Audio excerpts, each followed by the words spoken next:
Assalamualaikum warahmatullahi wabarakatuh. Halo kamu semua.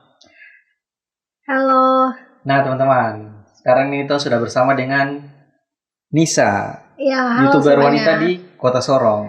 Halo semuanya. Dan Welcome to untuk my temanya ini, kita akan bahas ini perjalanan hijrah seorang Nisa. Nisa. Itu kakak kenalkan diri dulu. Oh iya, halo kamu semua. Untuk penontonnya Iya. Nisa nih, saya nama itu Yasin Rumalutur. Saya dari channel Pemuda Kampung Salak. Ya kalau kamu penasaran, kamu cek aja di deskripsi. Iya, kalian bisa klik di bawah. Saya masukkan tautannya, oke? Oke. Kakak, maksudnya bagaimana kakak bisa kepikiran untuk menjadi YouTuber nih kakak? Jadi pertama kali tuh pikiran itu pas saya ketemu satu teman. Jadi saya ketemu satu teman Radit dan juga seorang YouTuber juga di Sorong. Tapi Sorong? iya, tapi waktu itu belum ada grupnya kan. Kita masih lama banget itu. Kita belum dikumpul dalam Iya, satu belum grup. kumpul itu. Terus saya berbincang-bincang di Cafe Janji Jiwa itu. Di Janji Jiwa? Iya, di Janji Jiwa. Janji di Jiwa Kampung di Baru. mana nih? Kampung Baru. Kampung Baru? Dengan Oh iya. siswa. Saya datang ke sana. Terus saya bilang ke dia kan pertama kali dia udah buat YouTube toh. Terus saya lihat bagus lah gitu.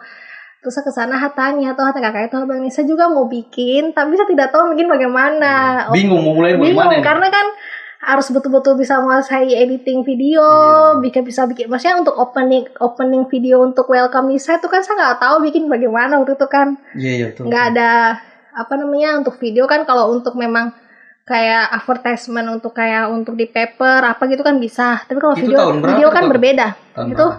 Itu tahun 2018 kalau nggak salah. 2018 ya? Iya 18. Yang kakak ketemu kakak teman itu? Iya. Terus akhirnya saya ngobrol dengan dia bilang katanya Nisa jalani dulu, jalan aja, terus saya pikir itu dia bilang. Dia bilang jangan kau pikir, kau jalan saja. Terus akhirnya bilang asa terenak kayak sama seperti yang orang YouTuber yang maksudnya ada openingnya segala macam di videonya tuh akhirnya. Jadi sudah dipikirkan memang dari awalnya. Iya. Jadi maksudnya pikirkan dalam konsep gini. Nanti saya mau buat konten di saya punya videonya apa saja. Iya toh pasti kepikiran gitu pertama. Iya, saya kan semua orang kan punya opening. Iya. Sedangkan saya kan tidak punya. Saya YouTube nih ada video dari 2014, tapi itu langsung video begitu loh, tidak ada opening. Oh iya. Jadi saya pengen lebih memodifikasi lagi YouTube saya begitu loh, lebih kayak official seperti itu, YouTuber lainnya seperti itu. Oke. Tapi dia bilang begini, sudah aku coba saja. Akhirnya kita pergi ke mangrove. Video pertama kali tuh di mangrove dan saya pakai aplikasi tuh Filmora waktu itu. Itu sama masih manual sekali, maksudnya pakai Filmora, terus masih kredit juga tuh, belum beli APK aslinya. Terus akhirnya saya syuting pertama kali di mangrove itu dengan dengan Radit, YouTuber. Halo Radit. Tunggu kamu maksudnya kakak belajarnya itu berarti dari nol ini? Saya dari nol, saya dari bawah untuk video. Jadi kalau untuk edit video, cut video tuh saya baru. Berarti saya baru belajar ya. Maksudnya cara pengambilan gambar. Itu kan ada teknik-tekniknya lah gitu.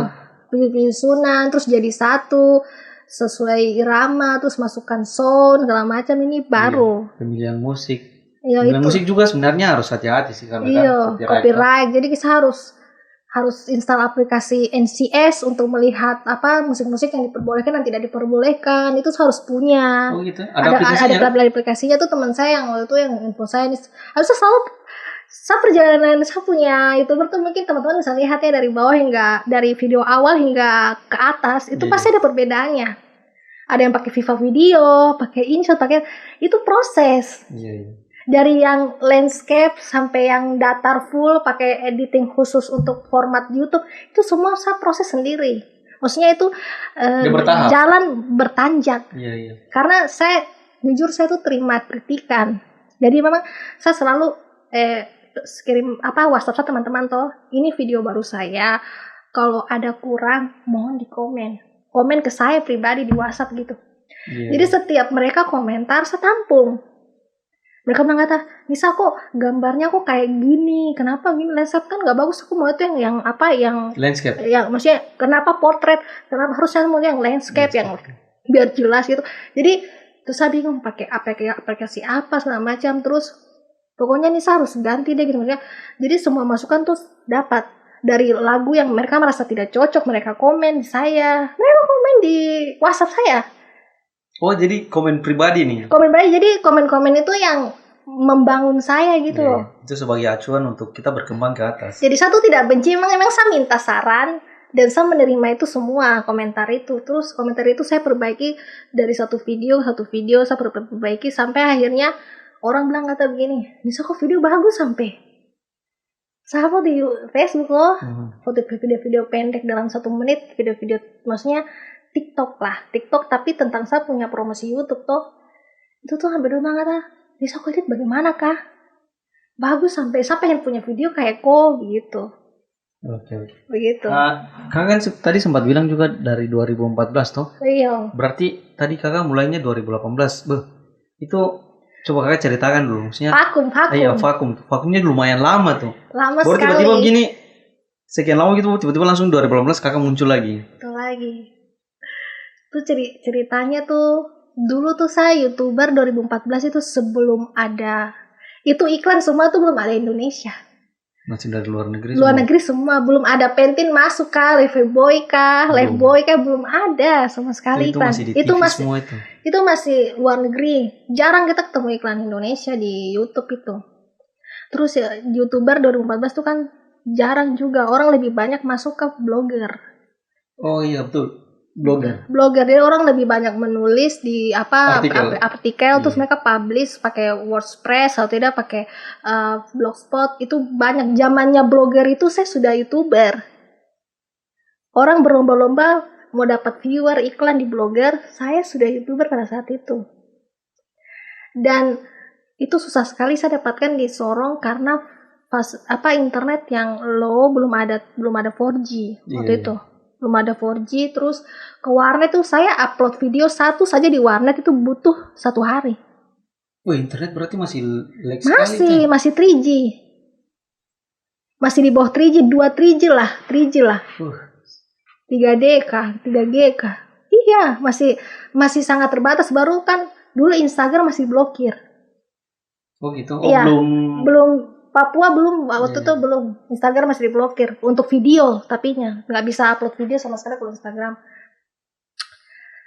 Itu tuh saya waktu itu ambil kesempatan untuk waktu itu kan lagi proyek kan lagi selesai itu selesai proyek, jadi saya mutusin tinggal di Jakarta 6 bulan. Saya ambil kesempatan itu untuk ambil opportunity yang besar di sana, kota besar, karena kan saya kota besar, apa yang kau mau ada. Kan begitu. Saya ke sana semua ada. Saya di sana dan ternyata di Jakarta juga sama, mereka punya kartu-kartu kayak Telkomsel apa segala macam juga terbatas untuk YouTube. Jadi harus kita beli provider namanya Bolt khusus untuk kecepatan internet. Itu saya beli, dia punya kartu sendiri, dia punya mesin sendiri. Itu beli mesinnya sendiri, ada kotaknya. Modem berarti ya, semacam modem. Bukan kayak wifi, semacam wifi, alatnya sendiri, baru saya pasang di rumah. Itu belum ada di Sorong, belum ada, itu Bolt, itu ada di Jakarta itu. Jadi walaupun begitu juga, saya upload juga tuh butuh 7 jam, 4 jam. Di kota besar loh padahal itu. Zaman itu tuh. Berarti baru kalau kita pada saat itu tuh masih belum sebagus sekarang. Iya, baru kalau saya mau searching artikel kayak vlogger Indonesia tuh masih nggak ada. Mungkin ada 1-2, tapi ada sih saya lihat ada yang memang promosi, kata dia bilang dia sudah dari tahun ini. Tapi saya buka YouTube, saya tuh tidak ketemu YouTuber Indonesia tuh. Apalagi artis juga belum pakai YouTube pada saat itu. Iya, belum. Terus kebanyakan kan mereka baru-baru muncul kan, baru-baru pas pandemi kemarin itu. Iya. Kalau yang dari kakak bilang dari 2014 itu di masa-masa yang sulit. Sulit network. Iya. Itu misalnya contohnya gini lah. Itu kan ada beberapa konten kreator yang YouTuber yang di Jakarta sana. Kayak misalnya Reza Arab, Agung Hapsa, Chandra Leo. Itu kan mereka sudah mulai dari nol juga sih sebenarnya tuh. Jadi misalnya kakak sudah berada di tahun gitu, berarti sudah ya dulu sempat ikut lah toh, ikut kontribusi di YouTube. Itu sudah sempat ada iklan berarti? Sempat. sempat masuk di email, sempat iklan. Sempat iklan. Itu padahal penayangan baru 55. Iklan 55 penonton. 55 penonton sudah iklan masuk. Belum seperti sekarang yang maksudnya yang ada harus subscriber 1000. Tapi 1000. sebenarnya saya penayangan saya di YouTube kan udah kelihatan sudah berapa kali penayangan, maksudnya sudah kumpulin berapa. Itu saya punya hampir 3.000 lebih lah. Sudah 3.000 jam? Iya, sudah 3.000 jam lebih saya penayangan di YouTube. Berarti tinggal sedikit lagi. Tinggal subscribernya aja. Kalau subscribernya sudah 1000 sudah bisa ini. Wah. Jadi waktu itu tuh saya dapat pemberitahuan atau Gmail pemberitahuan dapat iklan waktu itu dari Eropa, dari Belanda waktu itu.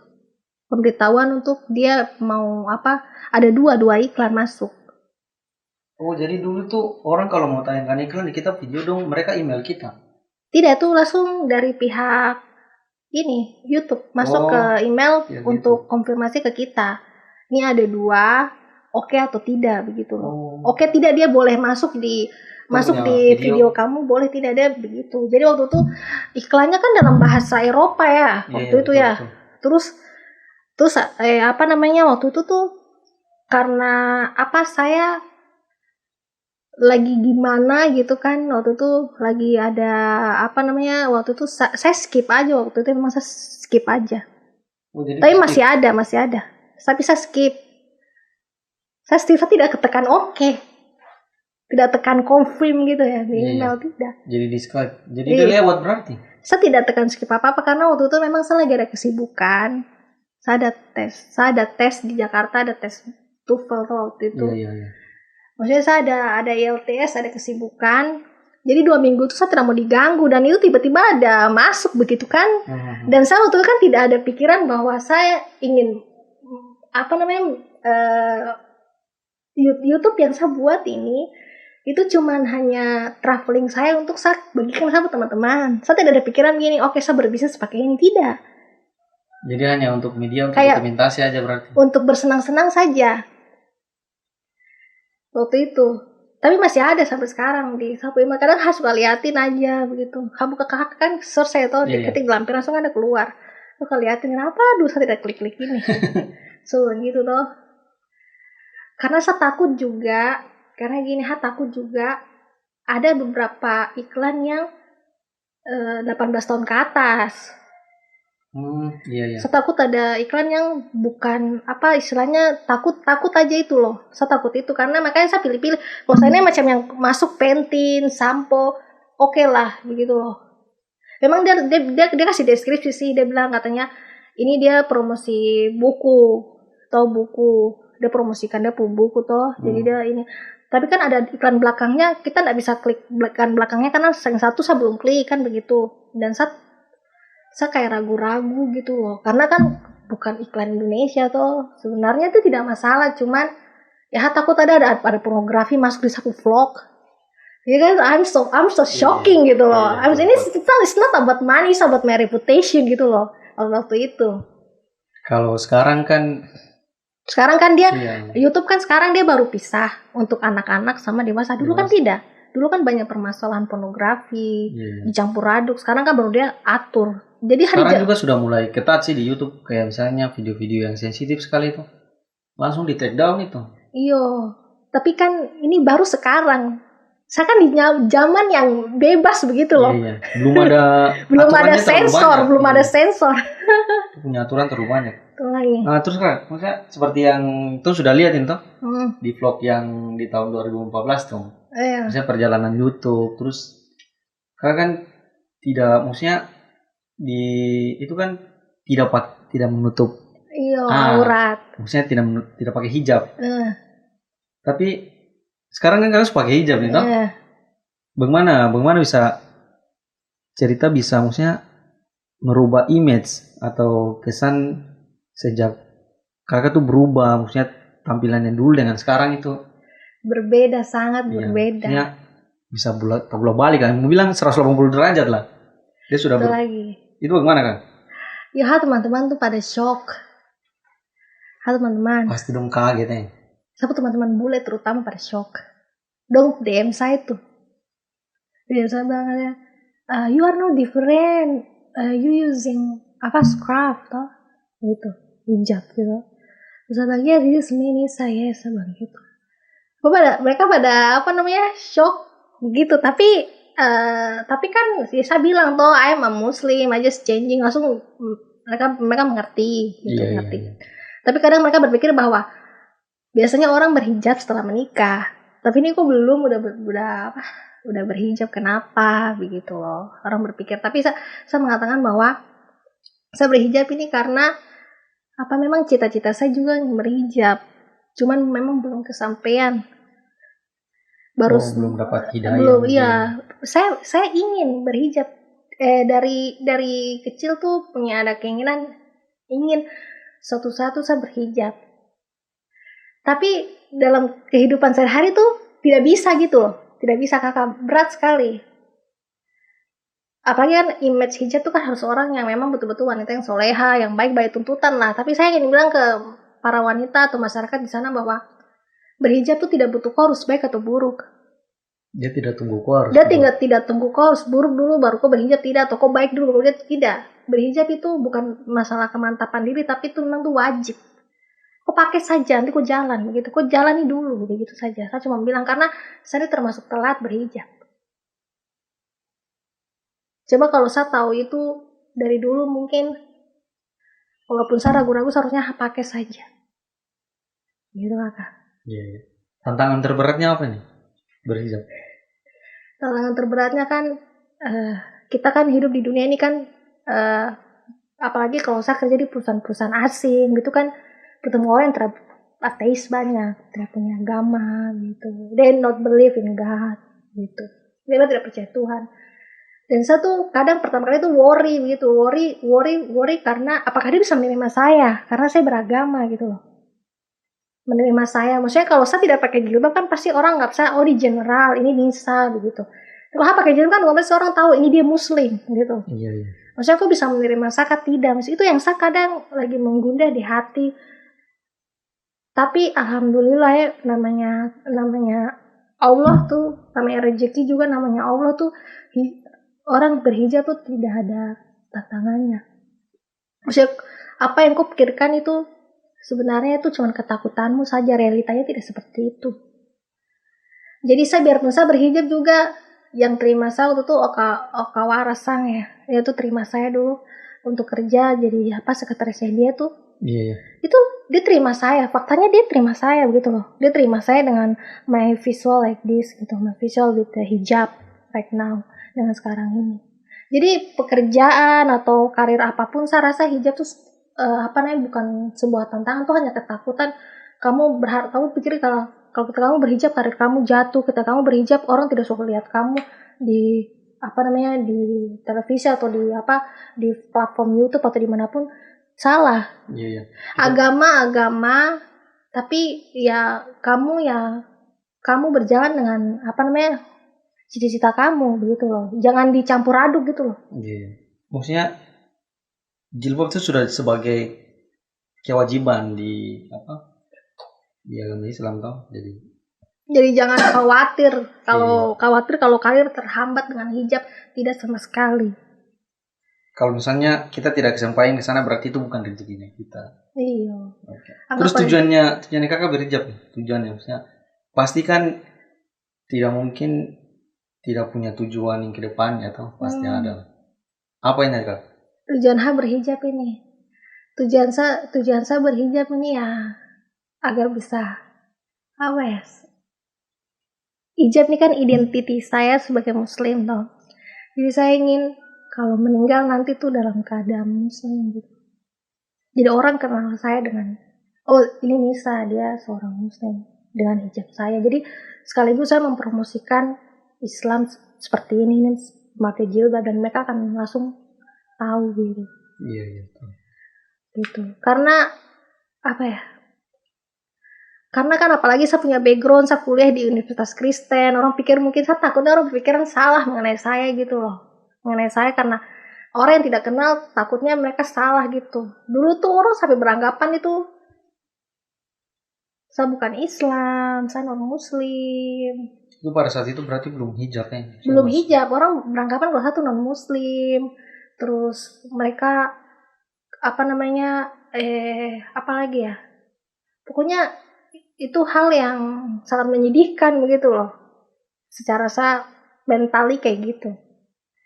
Saya merubah itu dan saya merasa senang.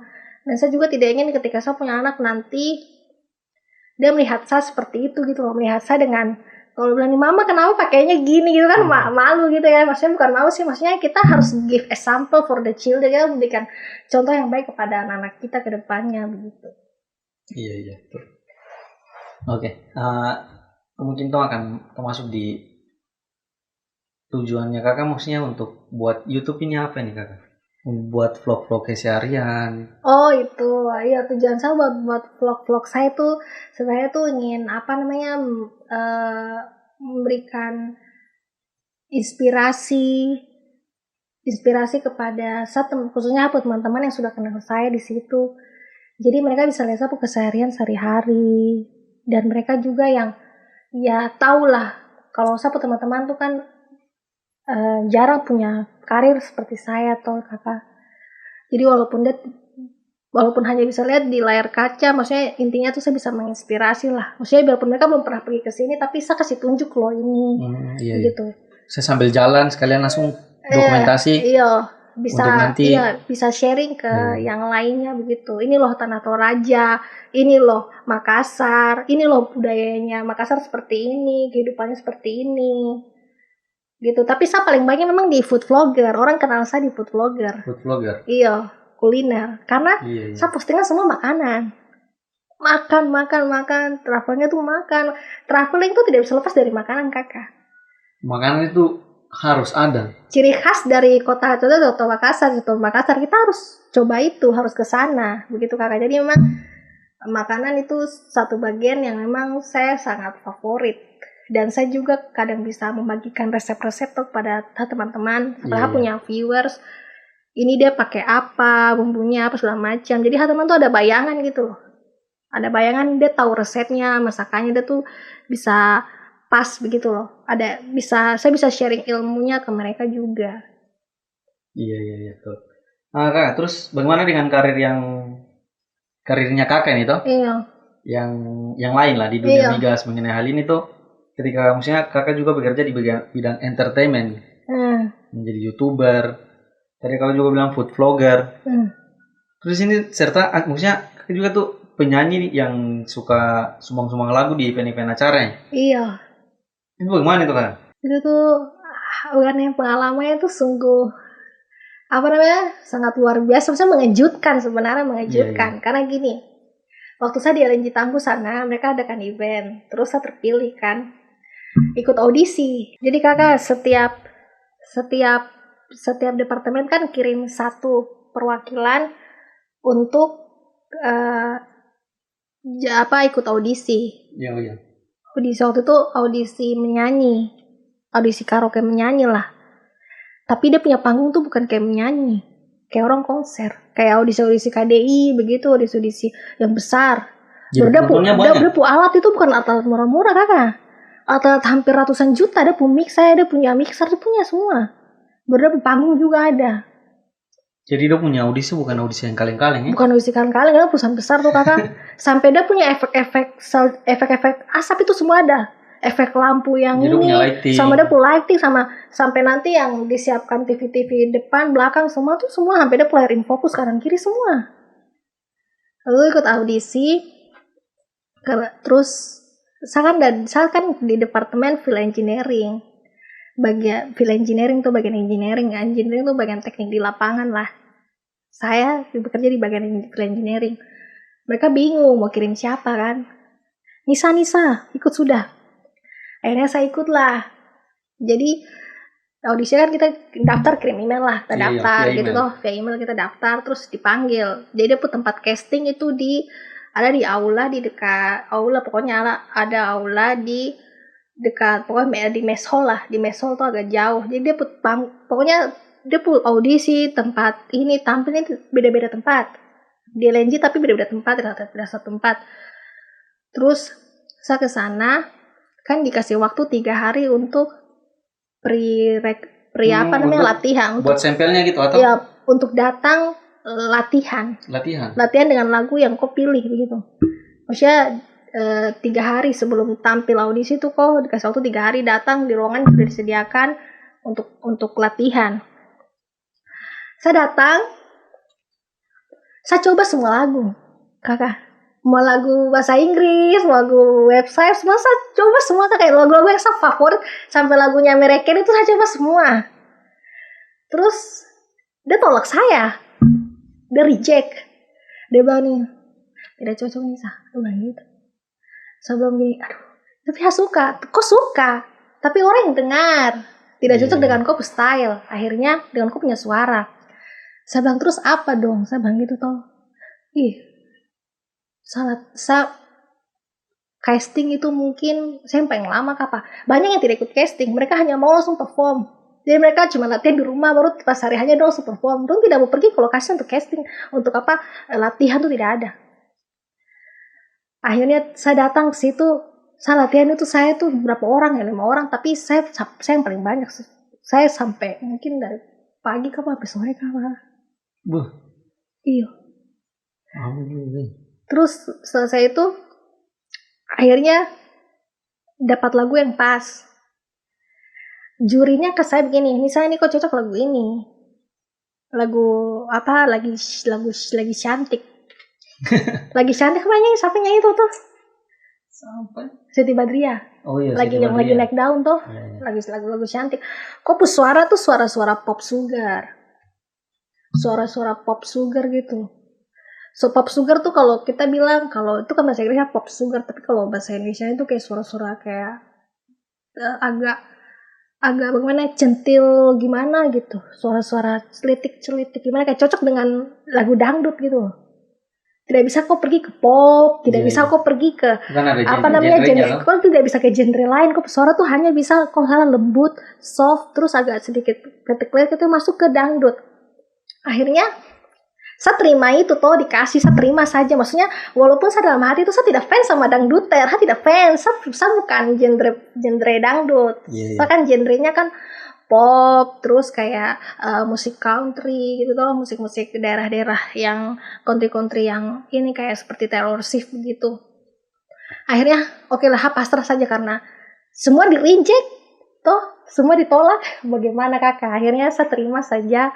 Oke, persiapkan diri ya, ini kok apa namanya, kartu buat manggung toh, kartu itu kok apa namanya, siap-siap, kok dapat jam sekian, jadi harus bikin jam-jamnya, kok nanti dapat jam sekian kok sudah di sini, sudah ada jadwalnya. Sudah ada jadwalnya, karena kan kita kerja itu juga. Berapa lama itu mereka buat acaranya itu? 2 mingguan lah. 2 minggu? Iya, 2 mingguan sudah acara. Maksudnya kalau prosesnya mereka sudah pikir 6 bulan sebelum. Iya, maksudnya selama acaranya itu 2 minggu. Iya, tapi kan mereka sudah rencana itu dari 6 bulan sebelum. Lama juga. Terus pas itu saya masuk audisi, sama teman datang tuh, dia bilang, Nisa kok tembus kah? Dia tanya. Saya bilang gini, tembus lah, dia bilang gitu toh. Dia bilang gini, oke, kita support kok.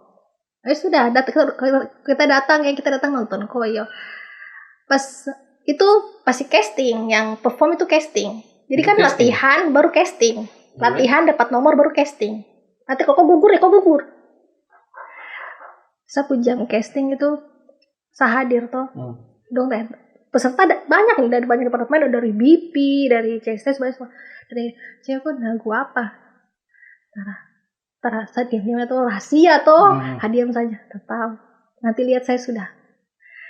Saya perform 1 kali toh kakak. Saya perform ini 1 kali, Tuhan, itu orang tuh semua tuh datang naik joget kakak.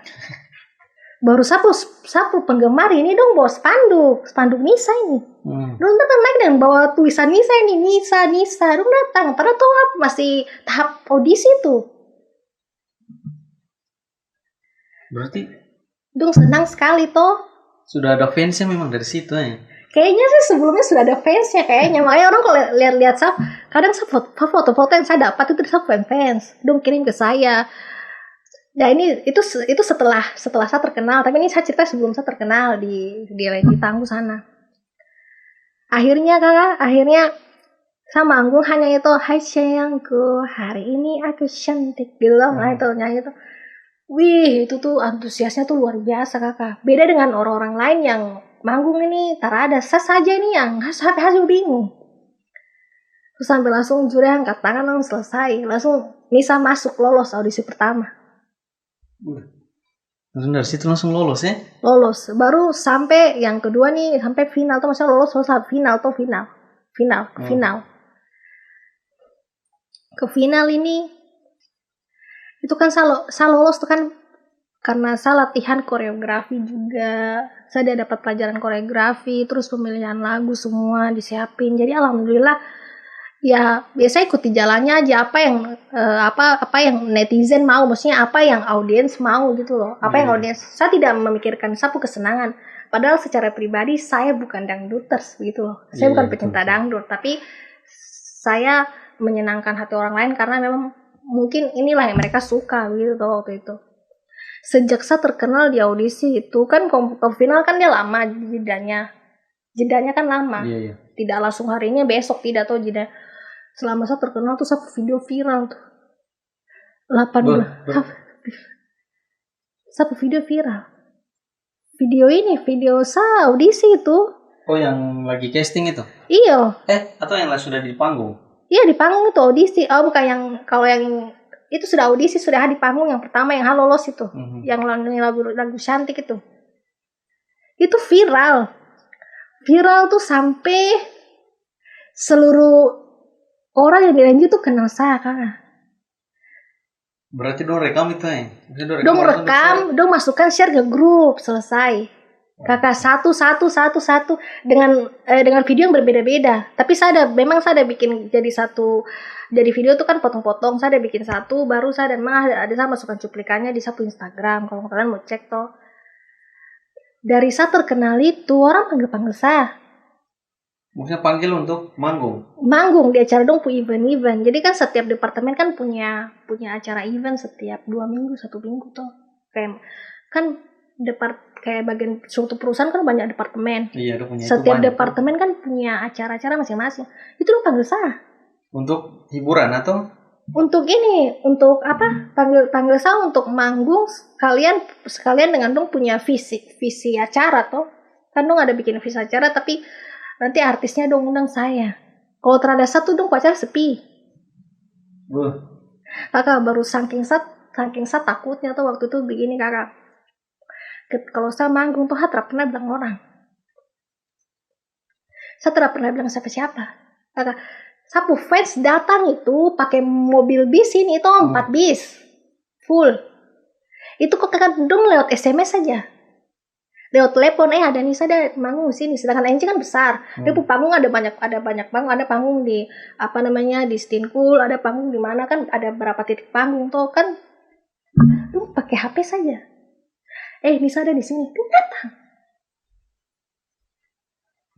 Itu tahun berapa itu kak? Iya, masih kira di LNG itu 17, 18, 19. 2019 lah, 18, 19. Saking begitunya tuh sampai saya dapat ini bodyguard. Ada bodyguard. Maksudnya bodyguardnya dari kakak sendiri atau? Dari waktu itu. Dari yang undang. Tidak, waktu itu kan ceritanya kan acara 17 Agustus toh. Saya mau ikut acaranya, pameran. Maksudnya kan ada kegiatan kayak permainan-permainannya, games. Iya. Namanya kita kan, apalagi saya kan senang toh kakak. Games kecil gitu, game permainan. Saya mendaftar ikut. Karena dia tahu nih artis daftar tuh. Langsung kan security dua kawal saya. Saya saja dapat kawal kakak di situ. Padahal cuma angkat kelereng aja, cuma jalan kelereng dari situ ke situ aja dapat kawal. Saya bilang begini, kan bilang dong begini. Baru tuh kan itu pengawalan kalau nggak salah tuh waktu dari BP kah. Terus saya bilang saya bilang dong begini toh. Tapi itu bukan pengawalan secara ofisial, macam tuh perintah dari atasan ke bawahan, tidak secara paper, tidak. Tapi dong di lapangan begitu, secara otomatis. Dong, habang kakak terus sudah bikin saya begini, saya biasa saja. Terhadap adikku tuh artis, bahaya nih. Dong begitu dong, secara otomatis begitu kakak. Terus sudah dari apa? Yang kakak bilang tadi manggung-manggung itu sudah, kalau mau dibilang sudah terkenal lah toh. sudah ada nama lah tuh. Iya sudah nama. Berarti sudah sering-sering buat lagu nih kakak.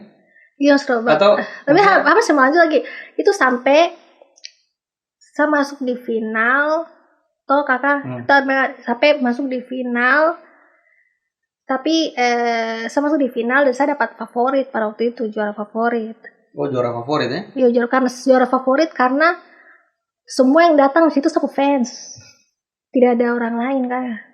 Sedangkan juri kan dia hanya fokus ke intonasi vokal lah apa begitu. Mungkin dia merasa bahwa mungkin saya vokal kakak ya maksud gini, namanya kita bawa lagu ya, kalau saya bawa lagu pop tidak mungkin saya goyang.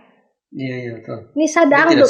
Iya saya dangdut toh kakak, saya sampai ganti mic sampai hampir 6 kali di atas panggung gara-gara tidak masuk. Jadi ada kan bagian transportasi kan GTA. Jadi semua orang GTA perusahaan itu semua tuh udah ngefans sama saya. Dia bilang Nisa, saya siapkan transportasi buat ngefans semua. Siapkan bis. Jadi dia fasilitasi untuk fans-fans datang. Semua. Karena apa namanya? Karena semua yang hadir semua satu fans. Makanya dikasih penobatan favorit. Sutra bisa jadi juara 1 karena saya melebihi itu. Sampai salah satu jurinya dia bilang saya begini, Nisa aku tuh kayaknya Sutra bisa ikut kompetisi. Kenapa? Karena kok sudah wah gitu loh. Kok sudah harusnya kok yang jadi penyumbang saja karena kok sponsor sama fans ini banyak sekali. Jadi ini kalau kok jadi membernya ini lucu bagi kita begitu loh. Sampai dibentuk, sampai hampir ditawari, bisa kok tidak usah sudah jadi peserta. Tapi kan dari awal saya daftarnya peserta ya, saya tidak mau berhenti lah. Saya menolak itu waktu itu saya menolak. Saya tidak mau. Gitu. Saya tetap maju. Jadi tetap maju dengan label peserta. Iya, label peserta. Walaupun dari awal emang sudah dibilang sudah. Karena sudah melebihi ini. Iya gitu. Baru setiap Sabtu Minggu kan kalau di Migas itu kan ada entertainment. Jadi boleh sumbang lagu, nyanyi, ada acara setiap minggu, orang bilang malming kan, minggu tuh. Udah bikin di tempat konser juga itu. Terus saya juga masuk di situ. Di luar dari audisi itu saya masuk juga di situ, tampil. Jadi sudah maksudnya sudah ikut banyak kompetisi berarti? Iya. Baru pengalamannya juga pasti. Baru yang tadi kau bilang maksudnya sudah ketemu fans begitu tuh. Kakak tuh ngeri, maksudnya begini, bukan ngeri ya kakak, saya baru pertama kali tuh saya merasakan bagaimana kehidupan seorang public figure tuh bagaimana tuh. Waktu di saat kejadian itu saja kakak bisa tidak bayangkan bahwa orang datang ke kakak satu rombongan banyak ini, dia bilang begini, kita pasang kopi nama kita ke kamar. Kakak orang sampai pengecekan ke kamar-kamar itu satu nama saya di situ. Iya. Saking dong fans dan saya, sampai orang berpikir ini sesuatu yang besar gitu. Lo terlalu terobsesi atau bagaimana saya juga bingung, tapi kadang ada perasaan sedikit ngeri di bagian situ. Saking terlalu suka tuh kakak, sampai kadang tuh acara malam minggu tuh penyanyi lain tuh terus boleh naik di atas panggung, hanya Nisa saja. Boleh. Orang ataukah ada yang angkat naik di atas itu, dong hura sampai dong lempar kakak, dong lempar pakai fit ini. Tertipu dong hanya mau Nisa saja yang naik. Nah fans itu dia ini barbar. Fans kebanyakan barbar. Jadi sedikit menakutkan juga fans kebanyakan barbar orang barbar. Karena dia bilang katanya Nisa kok terlalu dia bilang katanya kok suara tuh bagus, dong senang suara aja, dong terlalu diganti dengan yang lain, dong terlalu mau. Tapi ada suatu kejadian yang lucu tuh begini, ada salah satu orang dia mengatakan ke saya begini, Nisa aku tuh hanya imajinasimu saja, maksudnya dia pikir bahwa kau tuh tidak seterkenal ini, dia bilang begitu ke saya, dia tekankan saya, atau mungkin dia tersuka saya kan, dia tekan saya begitu. Haters begitu. Saya bilang begini, orang yang komen saya ini, dia tidak pernah datang nonton satu show.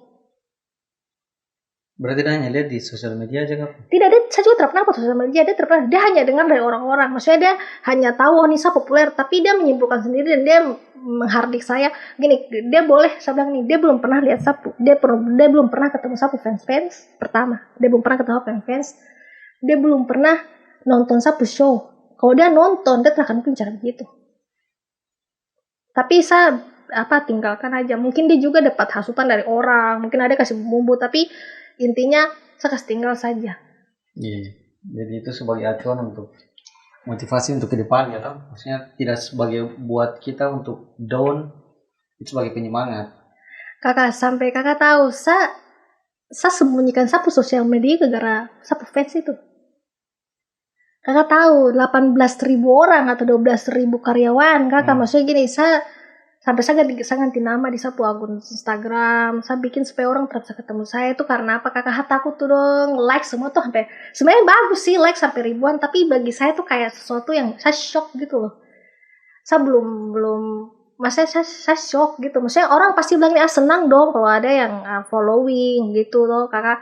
Apalagi tiba-tiba meledak jadi berapa ribu gitu. Iya. Tapi saya terbalik kakak. Saya menyembunyikan itu semua kakak. Menyembunyikan Sapu akun-akun dari orang. Karena mungkin di sosial media tuh kejam sekali. Tidak, maksudnya karena saya punya security toh, keamanan sendiri juga. Terus kemudian setiap fans itu kan beda-beda wataknya. Terus kemudian saya tidak bilang mereka buruk, tapi ketika mendengar mereka berbicara, ketika mendengar mereka punya tentang saya toh, kita jadi takut sendiri. Itu dah kakak. Iya. Saya pulang kantor aja dong kawal saya. Baru kawal itu tuh kakak, satu rombongan itu panjang. Baru main Nisa nih hebat sekali. Dia tuh fans itu antar dia pulang ke mes. Padahal ini mes perempuan ini, dong antar sampai depan pagar. Sampai segitunya. Kakak tahu tuh dong antar satu mungkin sampai panjang mungkin kayak orang mau kampanye. Sudah banyak juga tuh maksudnya. Kodong tanya dia Nisa yang artis tangguh. Tuh label predikat itu tuh hanya saya saja yang dapat di sana. Kakak tahu, saya kerja di kantor ini. Saya pergi keluar ya ke parkiran ini. Dong kejar saya minta foto kakak. Dong kerja saya minta foto dong ke rumah saya tuh. Yes kon. Kalau ada sapu bos baru dong tak berani. Kalau ada boleh dong semua berapa? Dong berapa sampai dong ke rumah saya tuh sampai asas. Bingung lagi. Oke. Mungkin next. Dari yang tadi kakak sudah cerita sudah sering-sering manggung. Terus saya juga lihat di YouTube nih kakak ada cover lagu tuh. Iya. Ada rencana untuk buat lagu atau rilis lagu? Iya, saya ada rencana. Saya pertama kali tuh merasa bahagia saya mau cover lagu yang genre yang saya suka. Karena kan saya pengikut genre pop toh, pop rock. Pop rock tidak, bukan K-pop itu. K-pop saya tidak. Memang saya bisa nyanyi tapi kan itu Korean style, tapi saya lebih ke Amerika kayak Taylor Swift, Jonas Brothers. Pop ke rock. Saya senang. Jadi kayak sekarang kan Billie Eilish. Itu saya suka. Saya menyanyikan genre yang saya suka, saya cover. Maksudnya I don't care what people think, I don't care what people think about me, about my voice, about everything for my song is not related or not. Maksudnya ini cocok atau tidak cocok, saya tidak peduli. Yang penting saya bahagia, saya senang, dan saya upload itu. Tapi memang kalau untuk lagu terbaru iya, saya ada menciptakan lagu terbaru. Oh ada. Buat lagu. Cuman melodinya aja belum. Nanti kalau sudah nanti saya rilis. Liriknya sudah ada lah. Sudah ada. Sudah ada. Cuman untuk pengiringnya aja. Nah, terus kakak sekarang ada di bidang dunia sini tuh. Yang sedang dikejar tuh apa? Kejar. Iya. Yang saya ini kan memang saya passion di seni. Yang saya kejar pertama tuh sama build sapu karir itu pertama tuh di seni sastra dulu, sastra puisi, poetry. Saya ingin buat sapu lagu, saya ingin dikenal sebagai literatur artis. Artis di bagian seni. Seni literatur, sastra, mempublish buku, jadi rencananya 3 dulu untuk startnya. Untuk startnya, Iya. untuk memulainya toh.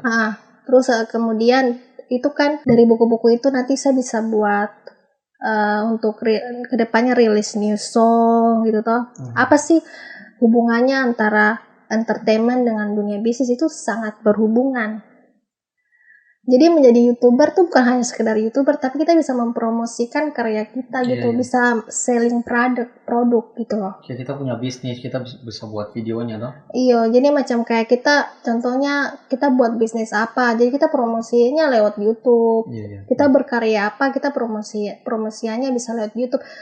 Begitu. Nanti kedepannya kan kita bisa untuk melegalnya bagaimana kan, nanti kan bisa dilegalkan toh. Bisa bisa masuk di Spotify dan yang lain-lain gitu.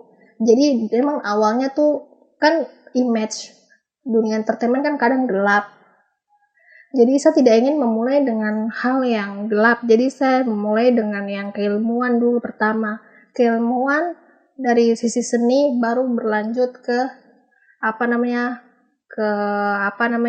rilis new song according with the book gitu. Jadi saya menulis lagu sesuai dengan buku yang saya keluarkan, seperti itu. Jadi itu sangat erat. Kita berdagang melalui YouTuber, simpelnya begitu saja. Karena dari YouTube tuh tidak bisa berharap dari situ aja tuh. Iya. Kita bisa buat. Ya kita sharing-sharing kita punya, misalnya tadi kakak bilang artikel, toh. Ya karya tulis nanti yang kakak buat ini rencana ada 3 ya? 3. Oke. Nah tadi kakak sudah cerita apa yang fans banyak di LNG itu no? Terus apa seberapa banyak orang yang mengenal kakak di dunia maya nih? Kalau dunia maya itu tuh saya punya real followers. Saya punya memang follower asli. Follower asli? Asli memang.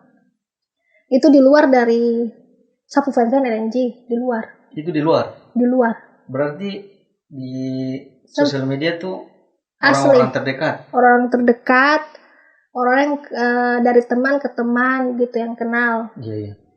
Jadi yang saya follower itu di Sapu Facebook itu, kalau untuk saya punya teman itu memang saya private dia agar orang tidak bisa stalking toh. Takutnya kan kadang ada yang mengkontak teman kita, begitu saya menghindari itu. Saya menghindari satu teman kena scam atau diganggu sama orang. Jadi saya memang kontak listnya saya private. Tapi kalau untuk ikuti follower itu saya buka untuk semua orang. Jadi mereka bisa langsung klik following, bisa di Facebook langsung following. Di Facebook, iya. Itu hampir berapa ya? 2.000 lebih. Oh, 2.000 ya? 2.000 lebih itu. Instagram juga sama. Hampir mau 2.000 lah. Itu terkenalnya tuh dari modeling dulu. Oh, dari modeling dari berarti? Dari modeling langsung meroket. Itu langsung naik? Itu semua orang Sorong itu. Itu orang Sorong real? Iya, orang Sorong. Itu langsung meroket itu, langsung naik 1.000, otomatis saya juga bingung waktu itu. Karena kan tiap hari kan saya photoshoot kan mulai dari 2015 photoshoot saya. Jadi saya ikut komunitas fotografi, tapi saya di situ pemeran model. Saya model di situ. Jadi saya selalu update. Maksudnya begini, namanya orang kalau modeling itu kan nggak bisa one night instant gitu. Kamu lihat gini, kamu foto belum tentu good looking semalam. Harus foto 100 kali berdapat satu yang bagus. Jadi itu saya exercise-nya latihannya di situ. Sejak 2015 itu. Beda yang orang sudah sering foto sama yang baru amatiran. Karena itu kan butuh proses. Oke. Nah, terus image yang ingin kakak tampilkan seperti apa nih? Image yang saya tampilkan seperti apa? Image yang saya tampilkan tuh seperti ya, this is me, the real of me, Nisa.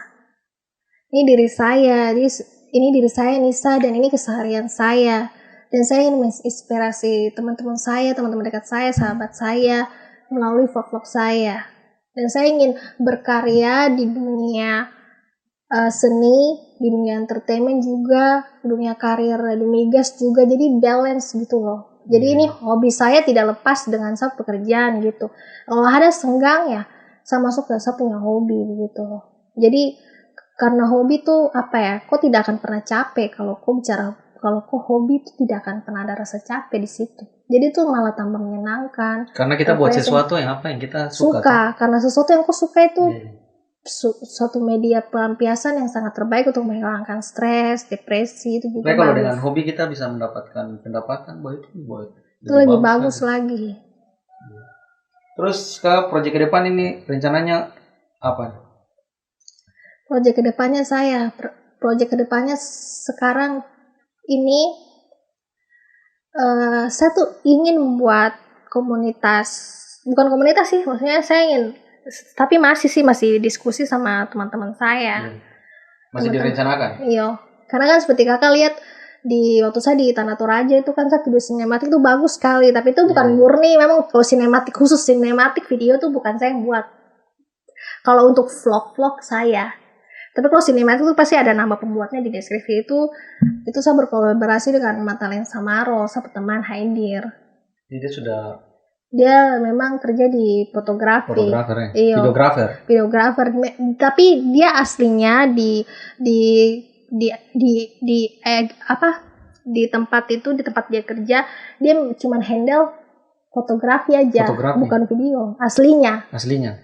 Tapi untuk saya dia handle video, dan itu luar biasa, saya lihat tuh luar biasa sekali. Terus saya tanya ke dia bilang katanya itu memang hobi saya. Memang hobi tuh sungguh amazing gitu loh. Iya. Dan saya sampai saat teman-teman terengah-engah, dia bilang ini saya bagaimana cara ngambilnya gini-gini. Sama I don't know gitu, saya tidak tahu. Maksudnya ini my friend doing, dia tuh sibuk syuting toh. Iya. Dan percaya atau tidak, saya banyak melakukan kesalahan pada saat syuting. Menjadi seorang acting di itu tuh susah memang. Susah syuting. Kalau saya buat vlog itu kan saya sendiri. Iya. Saya yang mendirected saya. Ini harus gimana itu saya. Tapi kalau kita masuk ke kerjasama dengan orang, terus kita bilang gini, saya mau buat sinematik nih. Oke, sinematik pakai suara atau tidak? Tidak pakai suara. Tapi ada satu momen nanti saya ingin berbicara. Nanti kamu masukkan itu ke dalam videonya. Oke, saya akan buat kamu. Tapi kan dia yang directednya. Maunya seperti apa? Maksudnya dia yang kameramen, tapi memang kita kan brainstorming dulu, kita diskusi dulu maunya seperti apa video-videonya gitu toh. Saya bilang saya mau video sinematik. Tidak panjang dan tidak pendek. Tapi itu full, itu wajah saya saja dengan pemandangan semua yang ada, harus masuk semua di situ. Abang gitu toh. Langsung benih, saya kasih contoh juga, kayak di Instagram kasih contoh ini seperti ini, sinematik seperti ini. Bukan YouTube aja, sinematik bagaimana? Buka aja, lihat gitu. Oke Nisa, oke. Dari proses syuting tuh banyak momen yang di-cut. Salah mungkin, atau tidak sesuai. Tidak sesuai bagi dia. Bagi saya kan pecinta video, saya bilang nih, ini sudah bagus. Dia tidak. Jadi yang dipublish itu, yang kamu lihat ini publish itu sebenarnya yang di-tag tuh banyak. Yang di-tag banyak, tapi yang dipublish iya karena dari video editing kan dari sisi dia pilih yang terbaik. Iya. Menurut dia videografernya toh. Iya. Gitu memang sih kalau misalnya yang saya sering-sering buat juga itu maksudnya kayak gitu. Jadi beberapa yang kita take banyak kita pilih di bagian maksudnya 5 kali take yang di video pertama itu yang nomor 3 yang bagus. Jadi kita ambil yang itu. Jadi dipilih lah. Jadi perjalanan syuting itu 4 hari. Lama ya. Jadi start dari Maros, pengambilan gambar Bantimurung, terus Leang-Leang, terus sampai Tanah Toraja. Itu perjalanan itu, pengambilan gambar, syuting itu. Itu tuh kalau orang bilang katanya begini, syuting itu apa yang kamu lihat di depan tuh kamu tidak lihat behind the scene kayak bagaimana gitu loh. Kenapa tidak buat video behind the scene-nya? Kamu lihat video behind the scene kan, aduh kasihan ini Nisa gitu. Kalau behind the scene-nya pasti pada kayak shock gitu atau pada surprise. Video tuh kayak gini. Nah cuma lihat tuh taunya tampil bagusnya gitu loh. Gak lihat behind the scene-nya ketika satu di marah-marah atau di ini. Nisa kok jangan gini gitu. Di balik layarnya lah. Sampai harus bangun jam 4 pagi subuh. Jam 4 subuh. Jam 3 saya harus sudah bangun, jam 4 bunyi alarm untuk mulai syuting. Bikin apa aja tuh? Mulai syuting ini apa namanya, matahari terbit, itu kan kamera sudah stand. Belum lagi untuk time lapse. Untuk time lapse. Belum lagi saya harus persiapkan diri. Belum lagi saya harus makeup segala macam, make upin. Sampai jam berapa tuh? Itu tuh sampai kadang dia bilang Hamsa begini, saya kasih saya waktu sedikit saja untuk saya bernapas, untuk menikmati keindahan ini tanpa adanya kamera. Dia tak kesal begitu. Kan dia juga butuh ini kan. Dia butuh refreshing untuk apa namanya, untuk memang untuk dirinya sendiri, menikmati alam ini dengan dirinya. Dan dia tidak mau saya ganggu dia untuk berbicara atau tidak mau. Saya harus biarkan dia sendiri. Ada momen yang saya harus biarkan dia sendiri. Kakak itu dia pengambilan gambar itu saya cuma bilang saja orang yang bekerja di dunia seni begini atau videografer itu tidak kalau dia video bagus tidak semudah yang kau pikir begitu loh. Kakak dia tuh ngambil video tuh, dia orang yang paling sibuk. Dia ngambil dari depan belakang sampai satu belum aba-aba, saya jalan aja biasa saja. Maksudnya dia orang yang paling sibuk bekerja, tidak ada istirahatnya. Ya kalau dia sudah tekuni di bidang itu pasti dia terus itu. Sampai akhirnya tuh kadang dia bilang, kadang kan saya sering bersuara, dia marah, dia mengatakan kalau saya sering smile depan kamera, saya sering tersenyum depan kamera, dia marah. Misal kita mau kasih kesan curiosity, kesan penasaran, jadi jangan lihat kamera. Saya mau kok jangan lihat kamera, sedangkan saya orangnya kan suka selfie sadar kamera, suka selfie, itu tantangan terbesar, dan dia maunya saya jangan lihat kamera, apalagi tersenyum dengan kamera. Itu tantangan terbesar. Orang kan saya kan ratu selfie, baru dia suruh saya begitu tuh. Itu kan salah bertolak belakang. Akhirnya tuh banyak yang sampai di omel, maksudnya dimarah gitu. Macam kayak pas 1, 2, 3 tag langsung gini, asing, gagal lagi. Kenapa begitu? Langsung gini. Ada lagi kalau pas lagi sudah bagus nih, dia yang direct. Misal nanti kamu kesini. Dia udah rancang itu. Dia sudah punya shortlist. Dia punya kepala. Yeah.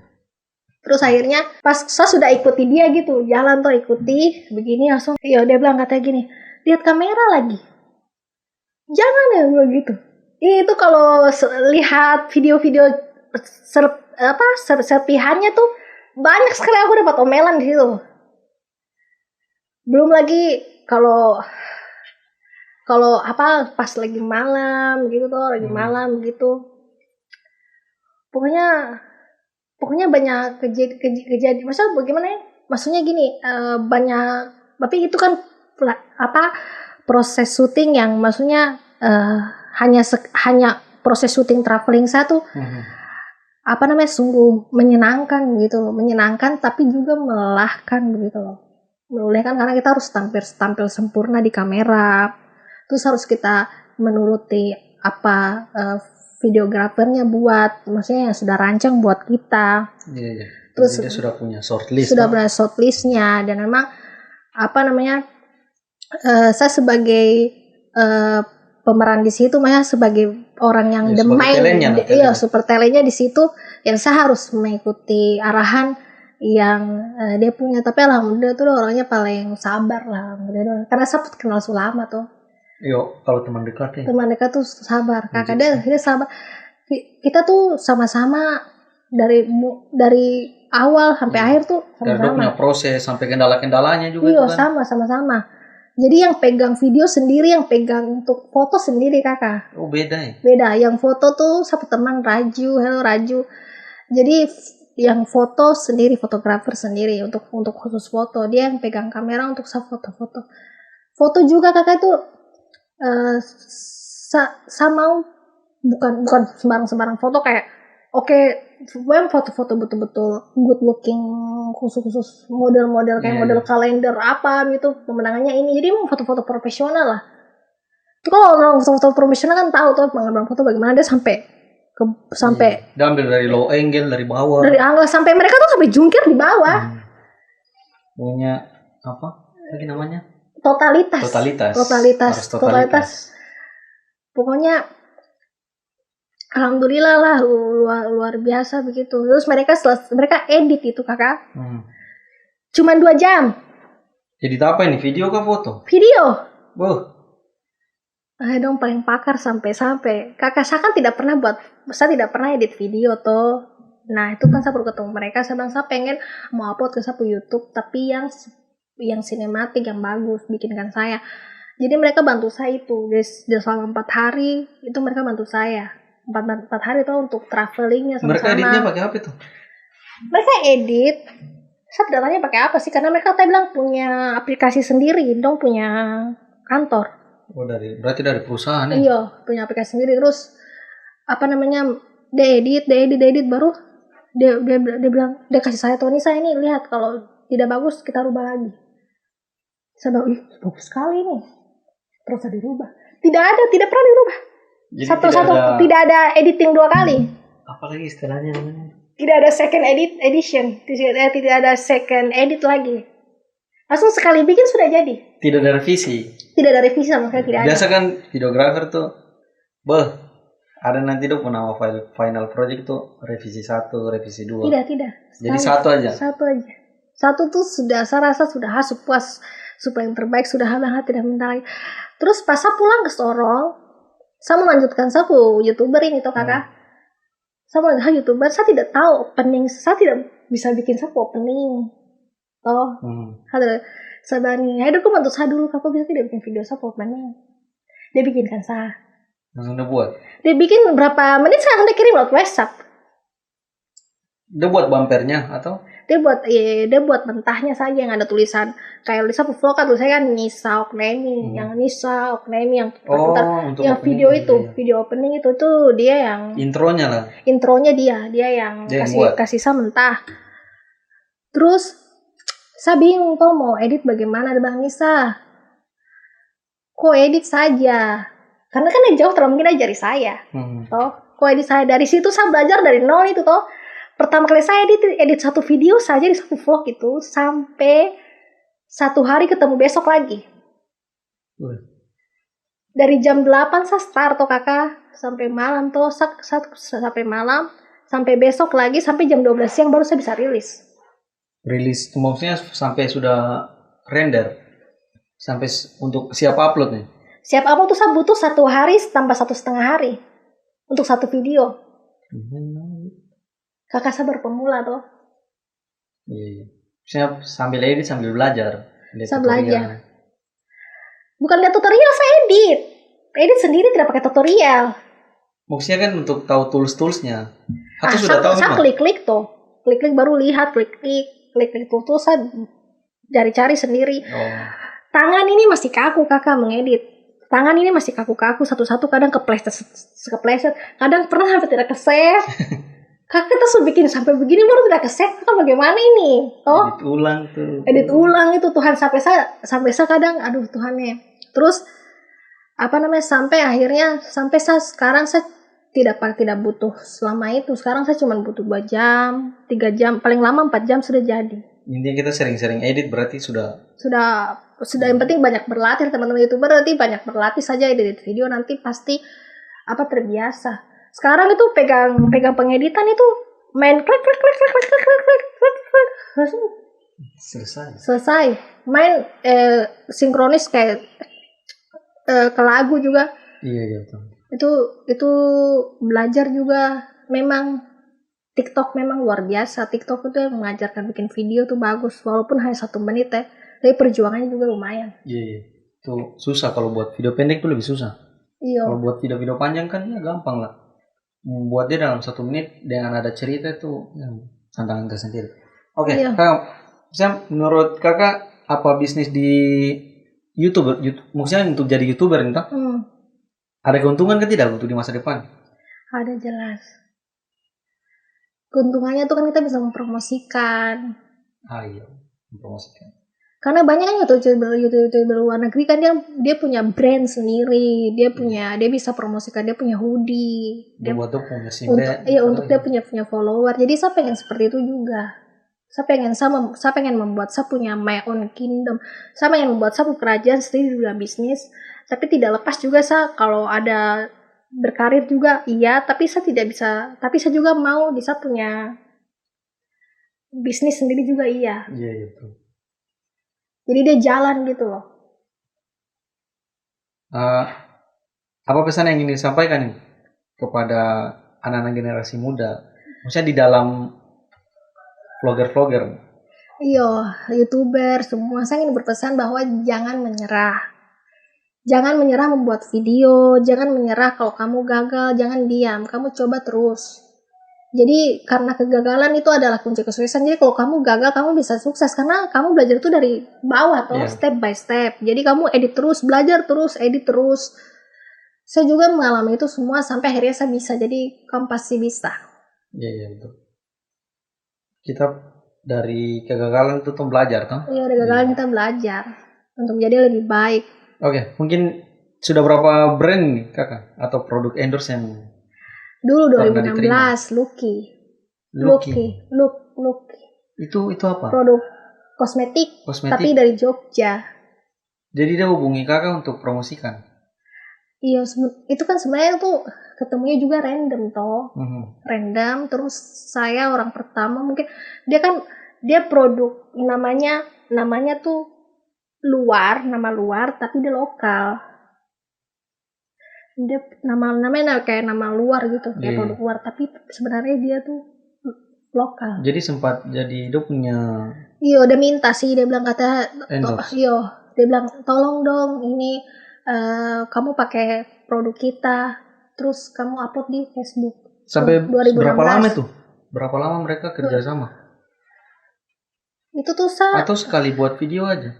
Sekali aja, terus waktu itu udah mau pengen lagi, tapi waktu itu saya lagi di LNG lagi kerja, saya lagi sibuk. Saya bilang, maaf ya saya sibuk, saya bilang gitu, sangat belum bisa. Dia bilangnya sudah, nanti kabari kita lagi, dia bilang gitu. Tapi yang sekarang saya lihat itu dia sudah mulai platformnya kan udah besar, udah dikenal. Sekarang dia udah mulai kenal. Padahal saya ketemu dia tuh 2016, tapi sekarang dia sudah banyak di Instagram. Dia sudah mau ada nama, sudah mau sudah lumayan lah. Dia sudah mau sudah mau di puncak gitu. Sedangkan dulu saya ketemu dia tuh dia masih istilahnya masih perusahaan kecil lah. Masih merintis begitu. Produk kosmetik, lipstick gitu.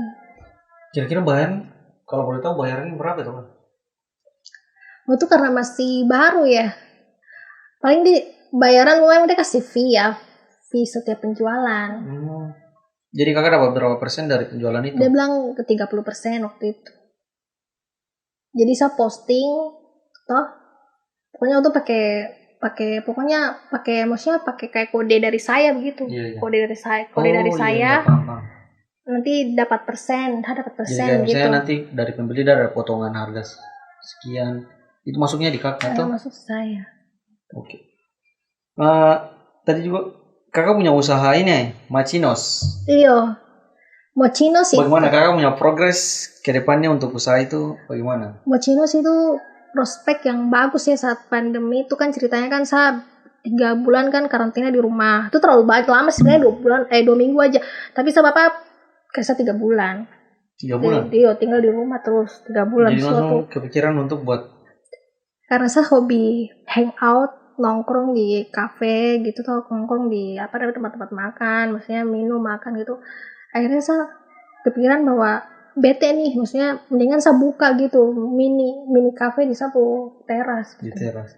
Makanya langsung saya pesan dari Jawa kan mahal tuh 13 juta 18 juta. Itu apanya? Itu dia punya outlet, dia punya booth. Yang dari kontainer itu kan? Bukan kontainer, kayak tempat-tempat kayak KFC, ada punya platform atas bawah gitu mejanya. Jadi itu dipesan di luar, pasang di sini. Pesan di luar mahal, jadinya udah saya ada kenalan pengusaha mebel pesan dia baru diantar ke rumah. Jadi intinya tuh gini, itu sebenarnya tuh tujuannya tuh bukan ke arah untuk menjual sebenarnya, itu tuh sebenarnya untuk kesenangan saya. Kalau teman-teman datang mau minum bisa, mau rasa, jadi siapkan semua, ada 9 rasa di situ. Jadi kayak untuk menservis teman-teman kalau datang nongkrong atau saya sendiri duduk nongkrong itu kayak berasa kayak saya lagi, maksudnya daripada harus ke kafe, mending saya bikin tuh di satu rumah begitu. Jadi mengatasi jenuh pada saat pandemi. Tapi iseng-iseng daftar, iseng-iseng kolaborasi dengan Grab sama Gojek, iseng-iseng saya cooperate kerjasama dengan Grab sama Gojek, ternyata diterima gitu. Kan ada banyak yang nggak diterima. Iya, banyak yang ajukan, ada beberapa, ada teman. Mungkin karena kan kantor Gojek juga kan di Sorong belum ada. Dia lagi pindah ada di Jakarta. Jadi kakak waktu itu kan saya coba-coba iseng pandemi, saya daftar tuh di Grab. Halo kakak, saya daftar di Grab, terus saya daftar di Gojek, lewat email. Grab itu paling cepat kakak. Di Sorong, iya betul. 3 hari, 4 hari saya di ACC. Tapi Gojek itu 2 minggu tuh sampai dapat info.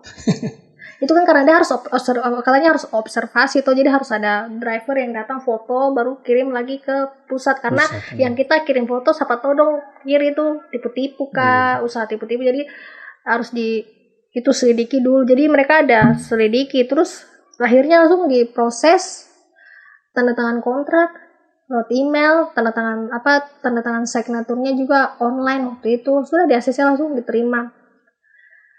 Prospeknya bagus kan. Iya, prospeknya. Ada baterai cadangan nggak? Nggak ada. Prospeknya bagus sekali. Sedikit lagi tuh udah mati tuh. Prospek. Langsung ke pertanyaan terakhir aja ya. Iya. Pesan-pesan untuk yang disampaikan untuk jujur mulai toh. Oke? Iya. Langsung kelutut gitu. Merah-merah. Prospeknya bagus sekali di Kota Sorong. Keuntungannya juga bagus. Saya buka rekening baru untuk itu juga bagus. Bank juga senang. Kalau di Grab kan dia pakai apa ya? Oh, foto? Tidak, dia langsung di ATM. Kita tuh langsung ATM. Jadi dia tidak bayar tunai ke kita. Jadi langsung ATM. Jadi pusat yang langsung bayar kita. Iya. Berapa persen masuk? 1 hari orang belanja, nanti besok langsung uang masuk. Terus alhamdulillah bagus. Cuman 1 minggu ini kan emang saya lagi off toh, tidak buka. Tapi itu buka ini kan tidak, maksudnya hanya online saja kan? Asal ini di luar juga teman-teman kompleks kan kadang suka belanja tuh. Jadi kalau tidak nongkrong tidak terima nongkrong sebenarnya, itu cuman kayak nongkrong tuh hanya untuk orang yang istilahnya tuh one delivery kan? Macam dong datang beli pergi. Gitu. Kalau nongkrong tuh hanya teman-teman saya orang dekat yang kenal aja. Oke kak. Ini pertanyaan terakhir kapan? Kakak mungkin bisa kasih pesan yang disampaikan untuk anak-anak YouTuber Sorong dong untuk memulai YouTube. Iya, pesan yang sampaikan adalah jangan menyerah bikin video, tetap berkreasi, tetap kumpulkan kreativitas lah di dalam mind untuk diaplikasikan dalam sesuatu yang indah, karena seni itu cinta. Dan cinta itulah keindahan. Iya. Jadi kamu buat sesuatu yang beda ya? Iya, sesuatu yang indah untuk dikenang. Jadi apa lagi? Sudah? Aja. Thank you. IPV-nya.